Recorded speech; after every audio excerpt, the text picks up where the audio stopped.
রাজস্থান, হিমাচল, ওড়িশা, সৌরাষ্ট্রেরই ঘুরিয়েছে অনেক জায়গায়। এবার বাড়ির কাছের এক অতি পরিচিত জায়গায় নিয়ে যাব। এর সাথে জড়িয়ে আছে বাঙালির আবেগ আর নস্টালজিয়া। বাঙালি পাহাড় বলতে একে এক ডাকেই চেনে। বুঝতে পেরেছেন নিশ্চয়ই? আর না বুঝলে এবার স্পষ্ট করে বলেই দিই, বাঙালির প্রিয় দীপুদার সেই দা মানে পাহাড়ের রানী দার্জিলিং। সেইখানে যেতে যেতে আপনাদের এর ইতিহাস শুনিয়ে দিই। অষ্টাদশ শতকের শেষ দিক, ঊনবিংশ শতাব্দী সবে শুরু হচ্ছে। সেই সময় দুজন ব্রিটিশ, স্যার জোসেফ কার্ল ও স্যার এ ক্যাম্পবেল, সিকিম থেকে এই অঞ্চলে প্রথম আসেন। তারা দুজন ছিলেন উদ্ভিদ বিজ্ঞানী। উদ্দেশ্য ছিল ঔষধি গাছপালা সংগ্রহ করা। হিমালয়ের এই উত্তর পূর্ব দিকে যে বিরল ও বিলুপ্তপ্রায় ও উপকারী গাছপালার ভাণ্ডার, তা তো অনেকেই জানেন। তখনও শহরগুলো গড়ে ওঠেনি, তাই আরও বেশি করে ছিল এসব বন জঙ্গল। প্রাকৃতিক সৌন্দর্যও ছিল অফুরান। আর সেই সৌন্দর্যেই মোহিত হয়ে তারা কলকাতায় ফিরে এই জায়গা সম্পর্কে ইংরেজদের বলেন। লেফটেন্যান্ট লয়েড তার কিছু বছর পর 1835 সালে সেখানে যান। তখন এই স্থান ছিল সিকিমের অধীনে।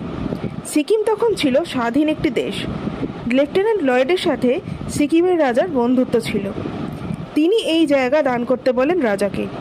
শেষ পর্যন্ত 1835 সালের 1 ফেব্রুয়ারি সিকিম রাজ তার রাজ্যের সীমান্তবর্তী কিছুটা অঞ্চল ইস্ট ইন্ডিয়া কোম্পানির গভর্নর জেনারেল লেফটেন্যান্ট লয়েডকে দান করেন। দানপত্রে লেখা ছিল, রঙ্গিত নদীর দক্ষিণ থেকে বালাসন, কাহেইল এবং ছোট রঙ্গিত নদীর পূর্ব ও রঙ্গলি, মহানন্দা নদীর পূর্ব দিক অবধি এই অঞ্চল উপহার দিলাম। এই জায়গাতেই ব্রিটিশরা গড়ে তোলে দার্জিলিং। দার্জিলিং অঞ্চল আগে ছিল তিব্বতীদের সাধন ক্ষেত্র। এই অঞ্চলের দখলদারি নিয়ে নেপাল ও সিকিমের মধ্যে যুদ্ধ লেগে থাকত। ইংরেজ মধ্যস্থতা করে সিকিমের পক্ষ নিয়ে সিকিম রাজকে অনেক সাহায্য করে। তাই উপহারস্বরূপ কিছুটা জায়গা উপহার দেয় সিকিমের রাজা। এবার আসি দার্জিলিং নামকরণ নিয়ে। নামটা এসেছে দর্জে লামা থেকে। মহাকাল মন্দিরের কাছে এক প্রাচীন গুহা ছিল। সেই গুহার মধ্যে ছিল এক সুড়ঙ্গ। ওই সুড়ঙ্গ পথে যাওয়া যেত ভুটানের লাসা পর্যন্ত। পরে সেই গুহামুখ বন্ধ করে দেওয়া হয়। ওই গুহার নাম থেকেই শহরের নাম হয় দার্জিলিং। কলকাতা থেকে ডুয়ার্স বা পাহাড়ের দিকে যেতে গেলে এই নাইট বাসগুলো হচ্ছে বেস্ট। এখন অনেক রকম স্লিপার বাস বেরিয়ে গেছে। আমরা গেছিলাম ইজি রাইডের বাসে করে। ইজি রাইডের ওয়েবসাইট থেকে বুক করতে পারবেন বা রেড বাস থেকে। বাসটা আমাদের বেশ ভালো লেগেছে। যাওয়ার সময় আসার সময় দুটোই খুব তাড়াতাড়ি নিয়ে আসে। এবার দেখিয়ে দিই বাসের ভেতরটা। এরকম সিঁড়ি দিয়ে উঠে এখানে ড্রাইভারের বসার সিট, তারপরে দরজা খুলে একদিকে দুটো করে আর একদিকে একটা করে সিট। সবগুলোই স্লিপার। ওপরে উঠতে অসুবিধা হলে এখানে সিট সিলেক্ট করা যায়, নিচের সিটও নিতে পারেন। আগে এই বাসগুলোতে ওয়াশরুম ছিল, এখন সবগুলো থেকে উঠিয়ে দিয়েছে। এই যে এটা আমাদের সিট, এটা এমার্জেন্সি এক্সিট।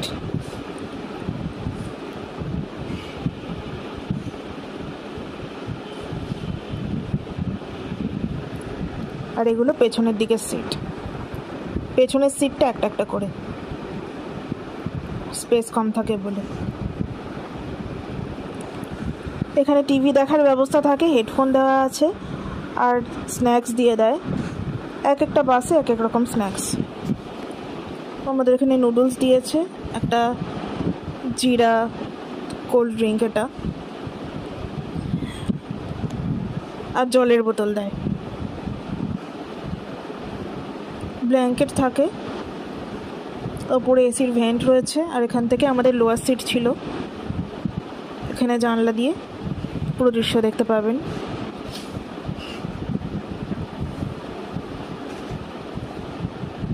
এই যে এদিকে হেডফোনগুলো রাখা থাকে, চাইলে মুভি সিলেক্ট করে দেখতে পারবেন। আর এখানে ফোন চার্জ দেওয়ার জন্য ইউএসবি পোর্টও আছে।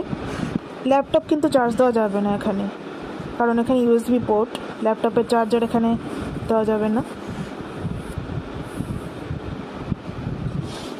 উপরে লাইটের সুইচ, রিডিং লাইটও রয়েছে, আর পাশেই এসির ভেন্ট।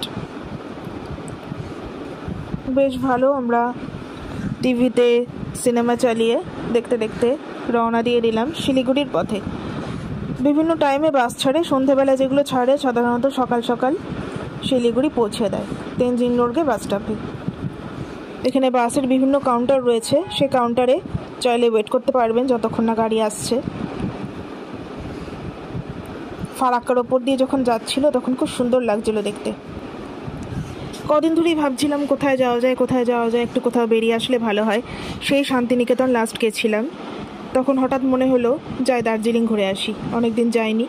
দার্জিলিং তো যেতে খুবই ভালো লাগে আমার, সেই কাঞ্চনজঙ্ঘা, ম্যাল, গ্লিনারিস, কেভেন্টার্স। তো ঠিক করে নিলাম আর 2 দিনের নোটিসে বেরিয়ে পড়লাম। ভোরে ঘুম থেকে উঠে দেখলাম দিগন্ত বিস্তৃত চা বাগান, খুব ভালো লাগছিল দেখতে। বাসে করে গেলে এরকম চা বাগানের দৃশ্য দেখতে পাবেন, বা নাইট ট্রেনে করে গেলে। বুঝতে পারলাম আস্তে আস্তে শিলিগুড়ির কাছাকাছি পৌঁছে গেছি, আর কিছুক্ষণের মধ্যেই ঢুকে যাব তেনজিং নোরগে বাস স্ট্যান্ড। কিন্তু টিপ টিপ করে বৃষ্টি পড়ছিল, এটা একটু চিন্তার বিষয়। দেখা যাক এরপরে কী হয়, কেমন ওয়েদার থাকে। কিন্তু এই আকাশের প্রেক্ষাপটে সুন্দর চা বাগান, সবুজ চা বাগান, খুব সুন্দর লাগছিল দেখতে। তেনজিং নোরগে বাস স্ট্যান্ড থেকে আমাদের গাড়ি অশোকদা নিয়ে এসেছে। আমরা রওনা দিলাম আস্তে আস্তে করে দার্জিলিংয়ের পথে। তুমুল বৃষ্টি পড়ছে, জানি না কি হবে, দেখি কপালে কি আছে। আস্তে আস্তে রওনা দিলাম দার্জিলিংয়ের পথে। পাংখাবাড়ির রাস্তা বন্ধ ছিল, ওর জন্য আমাদের যেতে হবে হিল কার্ট রোড দিয়ে। পাশে টয় ট্রেনের লাইন ধরে ধরে চলতে শুরু করলাম হিল কার্ট রোড ধরে। এই হিল কার্ট রোডই হচ্ছে দার্জিলিংয়ের সবচেয়ে ওল্ড রোড, এটাই প্রথম বানানো হয়েছিল। তারপরে এখন তো দার্জিলিং যাওয়ার অনেক রকম পথ আছে, একটা মিরিক দিয়ে, একটা পাংখাবাড়ি দিয়ে, আরও অনেক দিক দিয়ে আছে। যারা অনেকবার দার্জিলিং গেছেন তারা জানেন, আর নতুন করে বলার কিছু নেই। আমরা দার্জিলিং যাওয়ার পথে এটাতে ঢুকলাম, এটা হচ্ছে মার্গারেট স্টেক। এটা কার্শিয়াং ছাড়িয়ে, এটা চায়ের জন্য বিখ্যাত, বিখ্যাত চা বাগানের ওপরে এটা তৈরি হয়েছে। আর এখানে এছাড়া অনেক স্ন্যাক্স ট্যাক্সও পাওয়া যায়। এখানকার ফিশ অ্যান্ড চিপস আর ব্রাউনি অবশ্যই ট্রাই করবেন। আমরা যখন গেছিলাম তখন পুরো কুয়াশায় ঢেকেছিল আর ঝমঝম করে বৃষ্টি পড়ছিল। এটা দেখে একটু মন খারাপ করলো, এখান থেকে ভালো ভ্যালি ভিউ দেখা যায়, কিন্তু দেখতে পেলাম না। আর কি করব, একটু মেঘ কুয়াশার ছবি তুলে আস্তে আস্তে করে ভেতরের দিকে গেলাম। দেখি এরপরে কী রয়েছে, ভেতরটা দেখিয়ে দিচ্ছি। এটা বেশি দিন তৈরি হয়নি। এখানে খাবার খুব ভালো পাওয়া যায়, স্ন্যাক্স টাইপের খাবার সব কিছু। আর এই বোর্ডটাতে লেখা থাকে সেদিনকার স্পেশাল কি মেনু রয়েছে। বাইরে তো পুরো ঝমঝম করে বৃষ্টি পড়ছে। আমরা অর্ডার দিয়ে দিলাম fish and chips with mayonnaise. এটা খুবই ভালো ছিল খেতে, একদম ফ্রেশ বানিয়ে দেয়। আর খেলাম hot brownie with vanilla ice cream. এটা এখানকার অবশ্যই ট্রাই করবেন যদি এখানে খেতে আসেন। দার্জিলিং যাওয়ার পথে এটা ট্রাই করতেই পারেন। গুগল লোকেশনে দিয়ে দেবেন, পাংখাবাড়ি দিয়ে গেলে যে রাস্তা দিয়ে যাবেন পড়বে, এটা মিরিকের রাস্তা দিয়ে গেলে পড়বে না কিন্তু। তারপরে এবার আস্তে আস্তে রওনা দিতে হবে। একটুখানি কুয়াশা কেটেছে, তলাটা দেখা যাচ্ছে। এটা পুরো চা বাগানের ওপরে ঝুলন্ত অবস্থায় বানানো। আস্তে আস্তে এবার রওনা দিতে হবে দার্জিলিংয়ের পথে। মনে হচ্ছে পুরো বৃষ্টিতেই কাটবে। 2 দিনের ছুটি নিয়ে এসেছি, দেখা যাক কি হয়, যেতে তো হবেই। আবার রওনা দিলাম দার্জিলিংয়ের পথে। পুরো ঝমঝম করে বৃষ্টি পড়ছে। আস্তে আস্তে দার্জিলিং শহরে ঢুকছে সোনাদা পার করে। বৃষ্টির জন্য জানলার কাচ বন্ধ করে রেখেছি। ঘুম স্টেশন পার হচ্ছে। ঘুম পুরো চোখে ঘুম নিয়ে আচ্ছন্ন অবস্থায় একপাশে বসে আছে। ভেবেছিলাম ঘুম স্টেশনে ছবি তুলবো, কিন্তু সেটা হলো না। আর কি করা যাবে, এমনিও জায়গাটা খুব কনজেস্টেড। সকাল সকাল না এলে খুব ভিড় হয়ে যায় দুপুরের দিকে, রাস্তাটা সরু তো। তারপরে দার্জিলিং রেলওয়ে স্টেশন পার করে আই লাভ ডিএচআর এটা পার করে চললাম আমাদের গন্তব্যের দিকে। আমাদের গন্তব্যের নাম হচ্ছে হোটেল শের বেঙ্গল। নতুন হয়েছে হোটেলটা, থাকতে পারেন। সমস্ত ডিটেলস দিয়ে দেবো, কীভাবে বুকিং করতে হবে আর বুকিং নাম্বার। তারপরে আস্তে আস্তে চললাম আমরা ম্যালের দিকে। ওটা ম্যাল থেকে বেশি দূরে নয়। দার্জিলিং স্টেশন ছাড়িয়ে সোজা রাস্তাটা দিয়ে গিয়ে ম্যালের কাছাকাছি। গাড়ি কিন্তু আমাদের হোটেল অবধি যেতে পারলো না। এই রকম ঢালওয়ালা রাস্তা, এই রকম উতরাই নেমে গেছে। এইখান দিয়ে আসতে হবে, একটা পুলিশ পোস্ট আছে সেখান থেকে বাঁদিকে। এই হোটেলের সামনেটা, এখানে এই হোটেলটার সামনে এমন পজিশনে এটা, এখানে কোনো গাড়ি কিন্তু আসতে চায় না। হোটেল থেকে গাড়ি নিলেও কিন্তু হোটেল অবধি কত দূর আসবে সন্দেহ আছে। একদম ছোট্ট রাস্তা, এখানে পুলিশের বাংলো আছে, ওই জন্য রাখার প্রবলেম আছে। আর এরকম সিঁড়ি রয়েছে কিন্তু, ওই জন্য যাদের পায়ে অসুবিধে আছে, বয়স্ক যারা, তারা কিন্তু দেখে আসবেন। ওই জন্য সবটা দেখিয়ে দিচ্ছি এন্ট্রান্সটা। যাদের অসুবিধে নেই তারা আসতে পারবেন। এই যে এইটা বিল্ডিংটা, এদের অনেকগুলো ব্রাঞ্চ আছে। মন্দারমণিতে আছে, মেচেদাতে আছে, দার্জিলিংয়ে এটা নতুন করেছে। নাম্বার আমি দিয়ে দিচ্ছি, ডেসক্রিপশন বক্সে দিয়ে দিলাম। নাম্বারে কল করে ডাইরেক্ট বুক করতে পারবেন। এই যে এই বিল্ডিংগুলো, জানলা দিয়ে কিন্তু ভ্যালি ভিউ দেখা যায়। আমরা ভ্যালি ভিউওয়ালা ঘর নিয়েছিলাম, দোতলা ঘর এটা। ঘরের জানলা থেকে বেশি ওয়াশরুমের জানলা থেকে ভালো ভিউ আসে। এই দিক দিয়ে দারুণ ভিউ।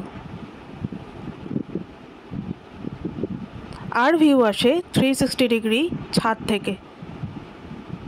ছাদে যদি উঠতে পারেন এইরকম ভিউ পাবেন ভোরের দিকটাতে। আমাদের রুম নাম্বার 204, এটা ফার্স্ট ফ্লোরের রুম। দিয়ে দিচ্ছি এবার রুম ট্যুর। রুমে ঢুকেই প্রথমেই এরকম লাগেজ রাখার জায়গা, টেবিল মতো। পাশে ওয়ার্ড্রোব আছে,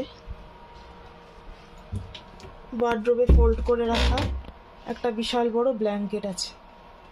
এটার দরকার হবে কারণ এখন অক্টোবরের শেষ, নভেম্বরের শুরু।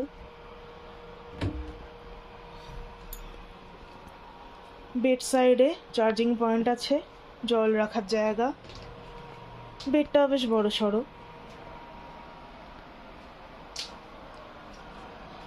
এখানে আমাদের রুম হিটার প্রোভাইড করে দিয়েছে, পার ডে 300 করে চার্জ করবে। খুব ঠান্ডা, বাইরে বৃষ্টি পড়ছে, ওই জন্য লাগবে। এটা জলের বোতল না, এটা আমাদের একটা কমপ্লিমেন্টারি জলের বোতলটা দিয়েছে। এখানে কমপ্লিমেন্টারি দুটো জলের বোতল, kettle with all the tea kits, দুধ, সুগার, কফি, এখানে ব্রু দিয়েছে। আর আসাম টি, দার্জিলিংয়ের আসাম টি। যাক গিয়ে, দুটো জল খাওয়ার গ্লাস আছে আর দুটো কাপ আছে। এখানেও জিনিসপত্র রাখা যেতে পারে, রাখার জায়গা। বড় একটা টিভি আছে, ড্রেসিং টেবিল। এখানে চা কফি মেকিং, টি মেকিংয়ের তলাতেই ডাস্টবিন আর দুটো স্লিপার। এর পাশেই ওয়াশরুম, এটা মনে হয় গিজারের সুইট। ওয়াশরুমের টয়লেটরিজ দিয়ে দিয়েছে, যা থাকে shampoo, shower gel, moisturiser, dental kits, soap. ভালোই। ওয়াশরুম থেকেও ভিউ দেখা যাবে, এখন সেটা দেখা যাচ্ছে না, ফগি ভিউ। রাখার জায়গা বেশ ভালোই আছে, গিজারও আছে। গিজারটা আমি অন করে দেবো, এখন লাগবে গিজার।